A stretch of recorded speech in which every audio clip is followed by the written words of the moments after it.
At dawn on June 6, 1944, hundreds of thousands of Allied servicemen found themselves off the coast of Normandy, poised to launch the long-awaited assault on Fortress Europe. Opposing them, manning the vaunted Atlantic Wall, were a far smaller number of German soldiers, many of whom would not live to see nightfall. In this video, we'll follow just one man, the highly controversial Heinrich Severloh. Modern research tells us that his claims of killing thousands of men alone that day simply cannot be true. But does that one falsehood discount the entirety of his testimony? Are his memories fatally flawed, or is there real historical substance that allows us to better understand the German perspective? Join us as we use the latest technology, mapping, and personal testimony to answer that very question and explore the true story of the Butcher of Omaha. By the time the massive armada of Allied ships was assembled off the coast of Normandy early on the 6th of June, the German defenders across these 5 designated invasion beaches were well aware of what was about to be unleashed. Already, aircraft had dropped thousands of tons of bombs across the area, most, as it turned out here at Omaha, far too far inland to be effective. But shortly afterwards, those explosions had been joined by the roar of gunfire as massive naval shells and shipborne rockets slammed into these imposing bluffs along Omaha's 5-mile length. Their targets? A series of German defensive strongpoints, Widerstand nests, which formed the backbone of the defense. All told, 15 WNs of varying strength were scattered across Omaha, each planned out and sighted for maximum effect. They were clustered around these 5 crucial features, known as draws. Effectively natural gullies that led off the beach, offering the only passable route for armour and vehicles. That meant that if the defenders could hold the positions overlooking the draws, then Fortress Europe, at least here, would not be breached. Our focus for this video will lie astride the draw codenamed E3, leading inland to the village of Colville-sur-Mer, and more specifically with Widerstand Nest 62, which protected the western side of the draw. Let's explore it in detail. This area of high ground had first become of interest to the German occupiers way back in the spring of 1942, when they began to consider the defences that we now call the Atlantic Wall. At first, only a shallow arc of trenches suitable for machine guns had been installed along here, with existing nearby villas occupied as command and observation positions, forming part of what was then Stützpunkt or Strongpoint 27. But as the months wore on and the threat loomed larger, WN62 came into being. By overlaying this high-resolution aerial image taken at the time, precisely over the modern satellite shot, we can understand the position as it looked on D-Day. Protected by minefields to east and west, several large water-filled anti-tank ditches here and here, and lots of barbed wire around the perimeter, WN62 had expanded to eventually include 7 independent machine gun positions, several 5cm mortar Tobruks, an artillery observation post, ammunition store, troop shelter, 2 75mm Belgian artillery pieces in concrete casemates, and a Pak 40 anti-tank gun at the rear of the position, orientated to protect the road leading up the draw. The entire complex was linked by an ever-expanding network of open and covered trenches, but was still under construction at the time of the landings, and so scattered throughout the site were piles of timber, construction huts, building materials, and even a light rail line running from the beach up to the main site. By blending out the aerial, leaving this modern map, which meticulously plots the exact locations of all known features in the area onto the modern satellite image, accurate to within 1 metre, we can, perhaps for the first time since 1944, get a really clear view of exactly what WN62 looked like on the eve of D-Day. A truly formidable position. But what about the men given the job of defending it? All told, some 40 men were manning WN62 and its associated works that morning. The bulk came in the form of 27 men from 3rd Company, Grenadier Regiment 726 of the 716th German Division. Led by Oberfeldwebel Ludwig Pai, most had been in the region for some time and knew the area well. Amongst them was one Franz Gockel, pictured here along with other defenders, his job being to man a Polish WZ-30 machine gun from a wooden pillbox just here. Also in the position that day were 4 anti-tank gunners manning the powerful Pak 40 just here. Completing the garrison were a further 9 men from 1st Battery Artillery Regiment 352 under this man, 31-year-old Oberleutnant Bernhard Freking. Frecking's job was not to be part of the active defence of the strongpoint, but rather to act as the eyes and ears of the nearby Uteville battery's 4 10.5cm guns, which were positioned so as to be able to deliver artillery fire directly onto the beach with potentially devastating consequences. Tasked with adjusting the fall of those rounds and identifying targets from his observation bunker, which was located right here, Frecking would use this nearby communications bunker to have messages sent back to the battery at Uteville. Whilst Frecking's job was amongst the most important on Omaha Beach that day, relatively few people would have remarked the presence of his young orderly as he went about his business. His name was Heinrich Severloh. Born in 1923 into a North German farming family, young Hein was conscripted into the Wehrmacht in July 1941, aged just 18, being assigned to an artillery unit. The following winter, he joined the German army on the Eastern Front, and despite being in non-combat roles, frostbite and illness soon took their toll, and Hein returned westwards for a period of convalescence. By November of 1943, the now 20-year-old found himself in, to be fair, a very comfortable posting, as orderly to Oberleutnant Frecking, manning a peaceful outpost in the picturesque French countryside. Of course, all that was soon to change. But who were the men who would arrive here in June 1944 to crack open the Atlantic Wall? Well, briefly, Omaha Beach was a designated American landing beach, which was to be assaulted on D-Day by 2 divisions. To the right were the untested troops of the 29th Infantry Division, and to their left, landing in these sectors designated Fox and Easy, and our focus were the battle-hardened troops of the US 1st Infantry Division, the Big Red One. Of their leading wave, the men due to land closest to WN-62, which sat just within Fox Green sector but was orientated to also fire enfilade onto Easy Red, were troops of the 16th Infantry Regiment, more specifically the 2nd Battalion's E and F companies.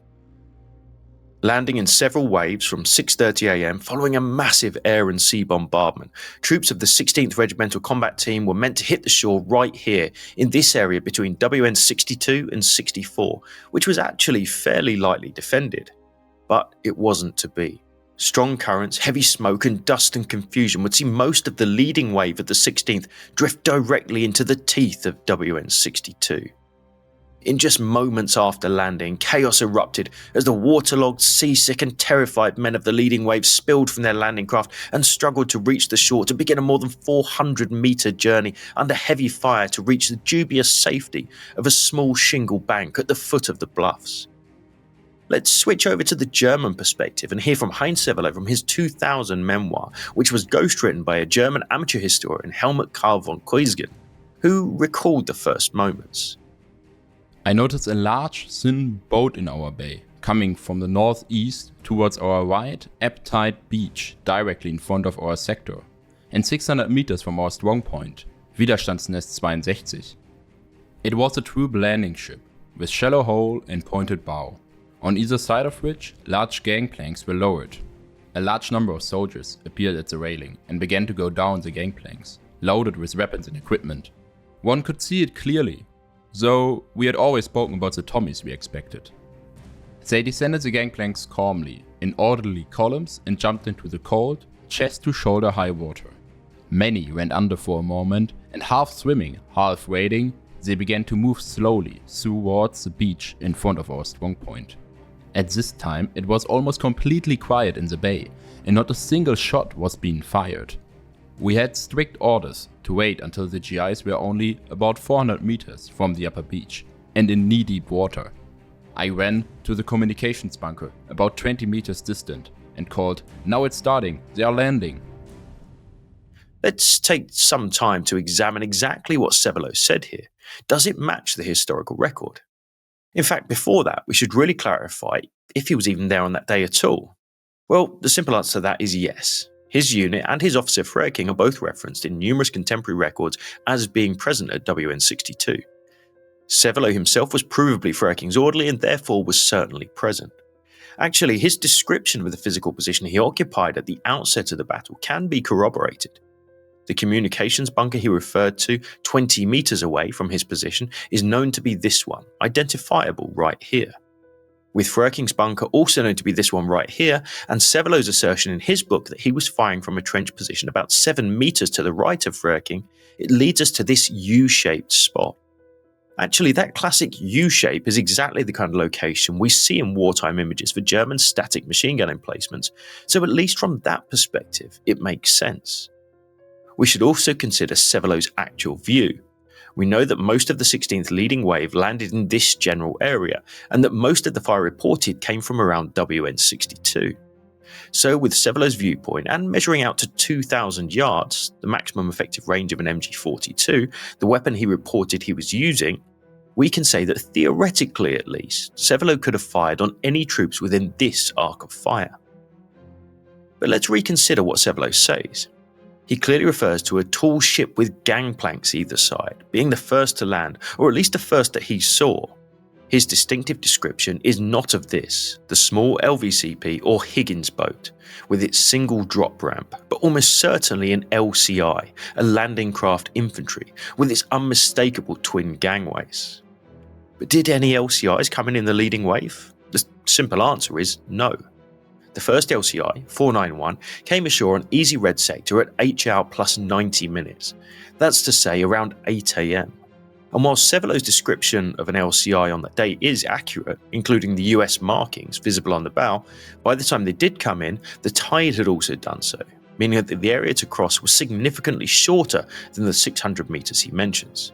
Also, his description of the bay being empty, except this LCI, simply cannot be true, and surely he couldn't mistake a single LCI for more than a dozen smaller landing craft. False memory in a confusing environment? Possibly. Back offshore, no doubt at that moment, more than a few men looked down nervously as the second hand crept round, counting down their turn to start in, which in a way makes our sponsor for this video, their watches, a perfect fit. Honestly, sometimes doing adverts like this can be hard work, but really liking the company and their watches makes it so much easier. They're not only a US based quality watchmaker, but like us, they love history and attention to detail. This is best summed up in the C5 Tactical Field Solar Watch, designed to super high spec, to be hard wearing, fully waterproof, with a strong nighttime lume, comfortable and accurate. It also tips its cap to military history, being inspired by the iconic A11 field watch worn by American servicemen in the Second World War. What's more, as a solar watch, just 6 hours of light will power it for 6 months, and let's be fair, it looks great too. I have a Vera as my daily wear, and I'm not just saying this, it's a real quality brand and can be worn in pretty much any situation. There's even a great range of straps available, from the FKM dive strap to this classic khaki version. But don't take my word for it, check it out yourselves at the link below. Now let's return to the action and pick up with Severloh's account. By that time, more and more soldiers had disembarked from the transport. After the Americans got a footing, they watered in 2 columns, one behind the other, through the water, and each held on the belt of the one in front with his left hand. Everything went in such a cool and orderly way. Oberleutnant Frerich appeared next to me in the trench, and we observed how the Americans, loaded down with weapons and equipment, toiled slowly forward, completely defenseless through the high smells and cold salt water. I moved the safety lock of my machine gun to the off position and began to fire. I could see the water spouts where my machine gun bursts were hitting, and when little fontaines got close to the GIs, they threw themselves down. After a few seconds, panic broke out among the Americans. They all lay in the shallow cold water. Many tried to get to the most forward beach obstacle to find some cover behind them. A powerful account. Let's examine it. Does it make sense with what we know? Well, again, the elephant in the room here is the clear description of an LCI and the 2 lines of men disembarking from each gangplank, which simply didn't happen in the first wave, which was made up predominantly of Higgins boats. And certainly, features here in the narrative are extremely questionable. It's likely that Severloh's estimate of the first troops coming ashore about 600 meters from his position, therefore around here, is about right, but that is a long way away. And for him to be able to make out such details as the men holding onto each other's belts with their left hands is extremely unlikely. Let's take a look. This image, taken from Frerking's bunker, and so about 7 meters to the left of Severloh's position, actually shows people down on the beach. By comparing points in the modern photo to the satellite image and using a modern measuring tool, we can confirm that those people clustered around this concrete block are 179 meters from his firing position, and estimate that these people are 240 and 300 meters distant respectively. Already at that range, any real detail is very hard to make out, and twice that distance, individuals are basically just dots, and without some form of magnification, which Severloh never mentions, any detail like he describes is impossible to make out. All that said, is it possible that Severloh did see what he claims, but in a later wave, and that he's simply misremembering the chronology of events? Absolutely. Let's read on. Suddenly, a whole swarm of landing crafts approached the bay, and I could clearly see how the small boats crowded with GIs struggled in the heavy seas, and each moved forward only slowly. About 30 troops crouched in each boat. The drone of mortars got louder and louder and echoed the entire bay. Something was burning on the water, and it seemed like ages until the keyless boats grounded to the sand of the beach. Just at that moment, I noticed that down below, almost up to the upper beach, there was a thin metal staff about 3 meters high with a red pennant attached. A GI of the first wave, who must have escaped my notice, had no doubt put it up as an orientation mark for the following landing craft. One of the landing craft headed wide for this pennant. Then, the white steel ramp of the small boat near the signal pennant fell, and the GIs rushed out. I began to fire again. So what can we make of this? Well, on face value, what Severloh is describing here sounds much more like the first wave than his earlier recollections, and but for the mention of a signal pennant, it would be tempting to say that he'd simply got his sequencing wrong. But if he is correct and a red pennant was on the beach, then clearly this cannot be the first wave. In fact, the existence of a pennant at all is questionable. It is true that beaches were due to be marked by US naval beach landing parties, but these came ashore in the sector significantly later than planned, and whether they actually got any markers up at all is highly questionable. Also, Severloh's reference to the drone of landing craft engines being particularly distinct is a little troublesome, as they weren't particularly loud and likely wouldn't have excited much comment in what was, by all accounts, an extremely noisy environment. Let's return to Severloh. The landing craft now came in wave after wave, always with a whole cluster in an irregular formation. Each time there had been a recognizable interval, and then the next wave came in. I counted 6 such assault waves before noon. As the boats approached, I concentrated on the rams. Each time one fell, I began to fire. I had observed that in the meantime there was firing from the other Widerstandsnests as well, but soon there were no firing or resistance from them. The incoming boats came up closer and closer to the higher upper beach as the tide has rose. In the meantime, a number of landing craft, some half sunk, drifted in the waves. The GIs tried to take cover behind beach obstacles, not yet covered by the tide, or beside drifting bodies of their dead comrades. Often it was only possible to see their helmets. So what about this? There are a few bits of concern here, mostly that Severloh counted 6 waves coming in before noon. Officially, there weren't even 6 waves in total during the assault, but it is true that some craft came in clusters, and in the confusion of the day, and there was lots of it, they may well have looked like a new wave. Let's switch to the attacker's perspective and examine a useful image. This photograph, taken on that day, shows the area in question, including WN62.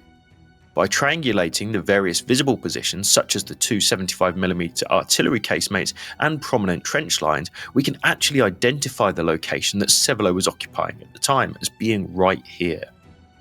We do see, as Severloh mentioned, what seemed to be clusters of troops against the shingle just here, also several landing craft wallowing in the surf. In the foreground, more vessels are heading for shore in a relatively dispersed fashion. Also notable here is the presence of smoke, which certainly would have impeded Severloh's view throughout the day. Other images, like this one just here by photographer Robert Kappa, do confirm that many troops used beach obstacles as makeshift cover, much as Severloh described. Let's continue on. In front of our Widerstandsnest, just to the left and right on the beach, there was a gravel grinding mill that looked like a large metal funnel, and it rested on 2 large concrete blocks. The sergeant, who had remained with me almost for the entire time, pointed to the gravel mill below us and said, "Down there! Another one is running down there!" The GI that the sergeant had pointed out to me was now almost reaching the upper beach, and I could see that he had something on his back that looked like large metal flags, like fuel tanks of a flamethrower, and a flamethrower burst with roughly 1000 degrees heat might be able to reach from the upper beach to my machine gun position. I took the loaded rifle from my sergeant, aimed and shot at the GI. He tried immediately to take cover behind the gravel mill. The GI still had no cover, and I loaded and shot again. His helmet flew off his head, tumbled over the sand of the beach, and was immediately washed away in the shallow waves of the receiving tide. The GI jerked to a stop, sank heavily to his knees, his chin fell to his chest, and then he dropped slowly forward and fell on his face. At that moment, I became really aware for the first time of what I was actually doing, killing men. This is an intriguing passage and quite a telling one. In fact, there was, as Severloh described, a gravel mill on the beach that day, and by zooming into this extremely harrowing aerial image showing the aftermath of that fight, we can precisely locate it. Records tell us that it was right here, next to a light rail line and perched on two concrete blocks, with a conveyor belt running the resulting construction material up to WN62. The rail line, the conveyor belt, and the blocks can be seen here, all in this same shot, which when we zoom back out to see all of WN62, including Severloh's machine gun position, tells us that the distance between these 2 points was 156 meters, an achievable rifle range. As a point of interest, one of the concrete blocks on which the mill was placed is today well known as Ray's Rock, after medic Ray Lambert, who used it as a makeshift dressing station during the fight. A powerful story. But it should also be noted that on D-Day, it and its partner were actually located here, some 15 meters from their current locations, having been moved by American dozers after the landing. By turning to this grainy image from the approaches to WN62 and zooming in, we can just about make out Severloh's position and, importantly, the outline of the concrete mill, which stood just here at the entrance to the draw. But does Severloh's account make sense? Well, yes. We should probably question why Severloh, who had a working machine gun, would take a rifle from a sergeant, his superior, in order to fire when the sergeant could well have done that himself, but in general, the positions and the actions as he described them match up. Let's continue on with his account. Over time, the sergeant had often disappeared, and then always came back with more ammunition for me. He had brought me at least 8,000 rounds. Where from? I didn't know. This short passage is an important one and needs consideration. It refers to an unnamed sergeant resupplying Severloh with ammunition over a number of hours. Assuming he was using an MG42, one of the two assigned to his artillery battery, which fired the standard German 7.92mm round and had a very high rate of fire, plenty of barrel changes aside, he certainly could have burned through that amount of ammunition. But on a practical level, 8,000 rounds is a massive amount of ammunition. The main containers for MG42 ammunition available on D-Day came in two forms. The first, a standard 250 round ammunition can weighing a not inconsiderable 8.35 kilos, or a much larger and heavier ammunition crate carrying almost 1,900 rounds.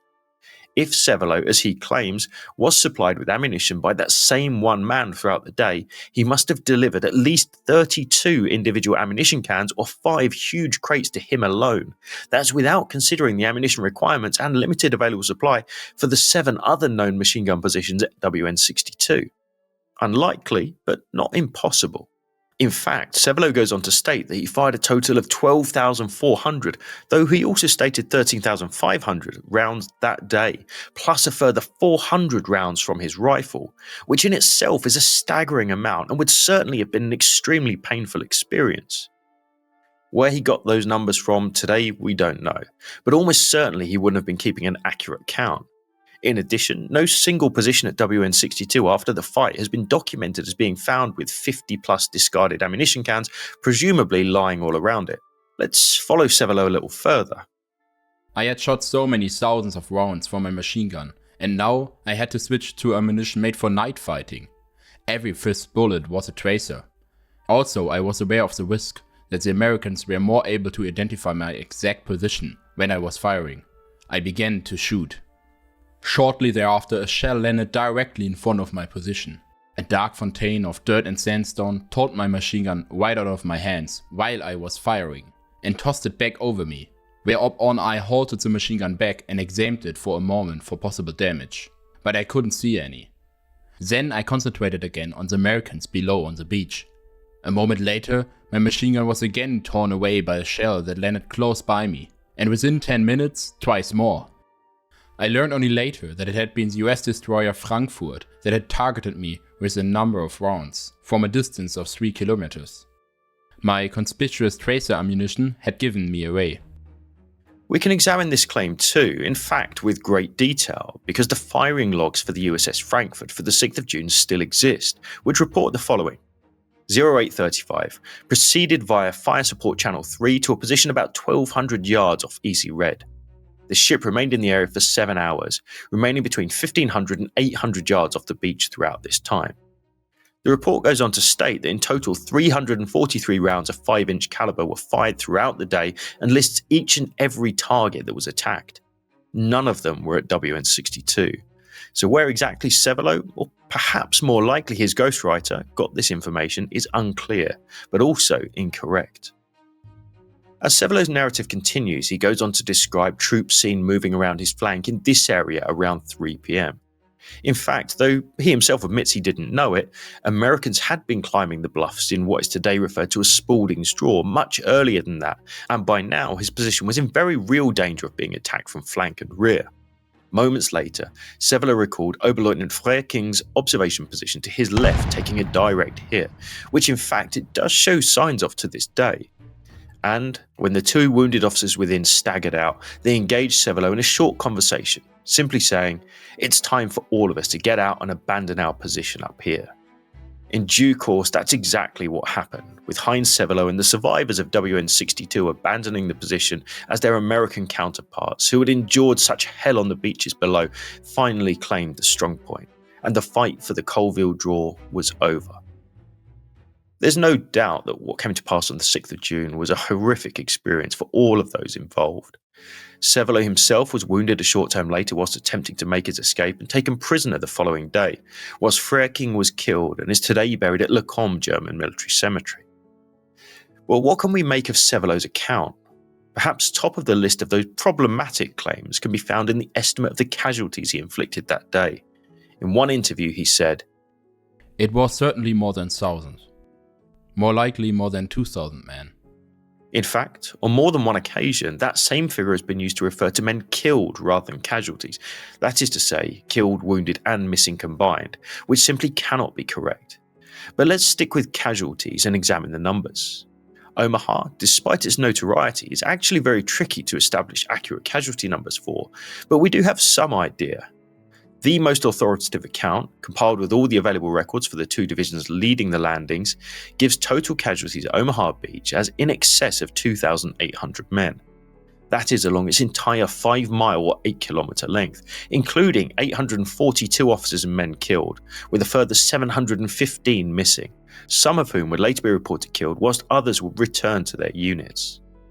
Now let's consider the area around WN62 where Severloh was operating. In fact, this image, featured in his own book, actually shows the area in which he fired as he remembered it. Clearly, not all of the casualties on Omaha that day were sustained within that relatively small space, which was mostly within Easy Red sector. But how many were?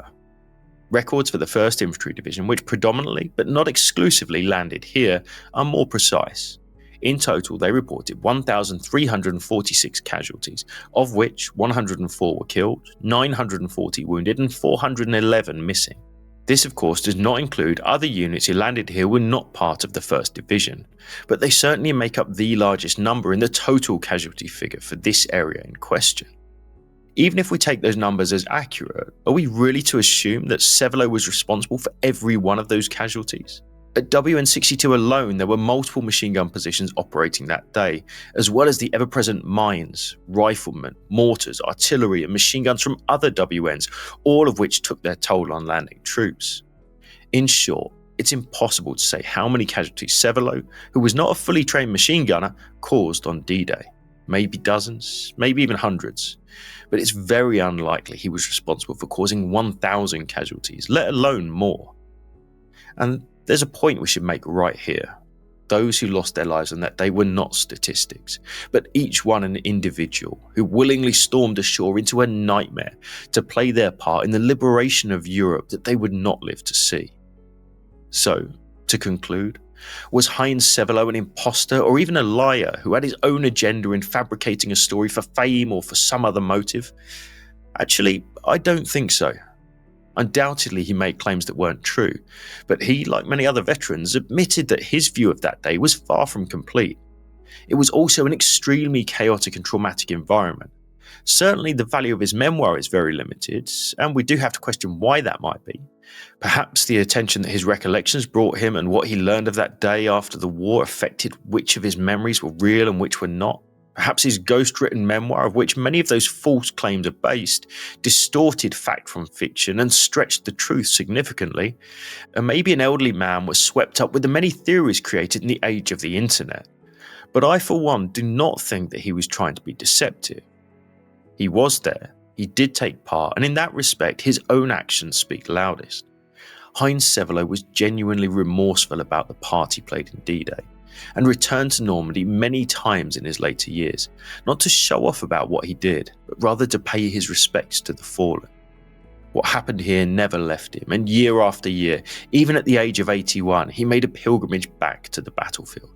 So despite all, maybe the final words of this video we leave to him.